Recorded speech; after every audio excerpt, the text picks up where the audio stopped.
Joining us right now is investigative journalist and author of The Smear, How Shady Political Operatives and Fake News Control What You See, What You Think, and How You Vote. Sharyl Attkisson is with us right now. Sharyl, good to see you. Thanks for having me. Thanks so much for joining us. What do you think about the CNN story? Does CNN need to take even further action on top of firing those three? Well, I'm not comfortable being the one that would say what they ought to do from a managerial standpoint, but I think it's significant to note, finally, with report after report over the past 18 months or so that has turned out to be 180 degrees wrong from formerly well-respected news organizations, finally there is some repercussion or action. I've been complaining a little bit about the fact that with misreporting over and over again by supposedly experienced journalists, making mistakes that wouldn't be accepted in journalism college, there haven't been punishments. Those same people have gone on to report again with almost seemingly nothing happening, which sends a signal that, to me, that it's okay to do that. Well, that's exactly right, because since this story first gained the hype that it has, there has been no evidence of any collusion between any of Donald Trump's campaign and the Russian government, and yet CNN has wall-to-wall coverage of it constantly. Why do you think they got religion right now? And we have to disclose that Anthony Scaramucci was a former contributor to the Fox Business Network and to Fox News Channel. I was actually with him in a meeting the other night when he first learned of the story, and he said to me, look at this story that CNN is out, and they have my picture on this. This is a $50 million lawsuit waiting to happen.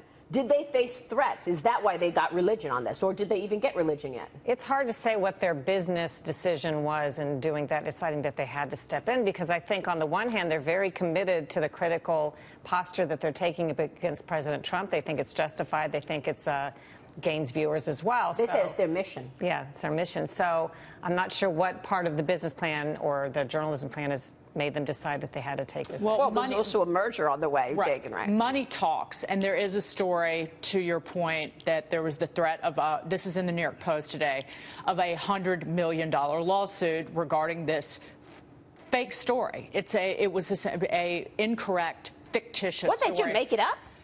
It was a one-source story. So it's, I can call my mother and she can give me some story too, and I could print it, but it's still made-up news, and that's not journalism. Your mother wouldn't make it up, though. Right. I'm just trying to figure out how this happens, Dagan. This is an investment fund that they're talking about that has links. What did they do? Make it up? Because I think that there is a recklessness in journalism where people feel like that they can print anything and not pay the price, whether it's in their job. But in terms of money, there was the threat of a lawsuit, according to this report in the New York Post. And then also there is the $85 billion merger, AT&T looking to buy Time Warner. And if you put that at risk, again, that's still got to get approval from the federal government. That's also at play here. You know, they also, listen, there's a lot of fake news, and I really look forward to reading your book. But at the end of the day, they went after the wrong guy.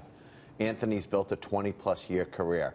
You may like his style or not like his style, but if someone goes after him, okay, he's going to make sure that he's protecting his name. And that's the way all these people, okay, should act. If there's a story, okay, that's inaccurate, then you should fight that. And whether he gave a real threat or an idle threat, I'm glad that actually CNN came incredibly, but I have no idea if they did enough or not. Because we should just really quickly, to that point, Sarah Palin has sued the New York Times over the editorial, which they did retract, but it linked an ad that her political action committee put together to the Gabby Giffords shooting, which, again, you can't just go out there and say whatever you want to in the press.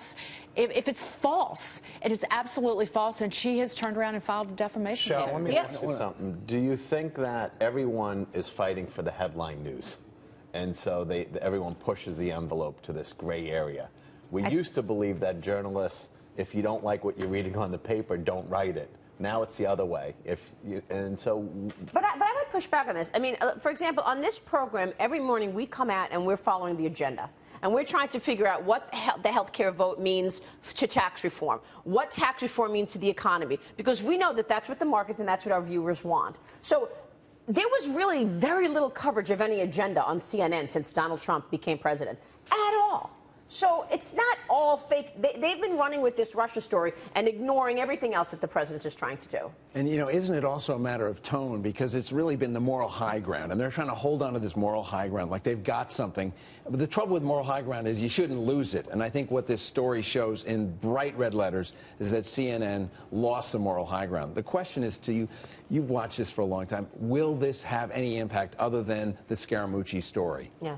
I think as the public backlash starts to bubble up, certainly a lot of people like the coverage, but certainly a lot of people don't, and it doesn't, in my book, score as traditional journalism that people really expect and want.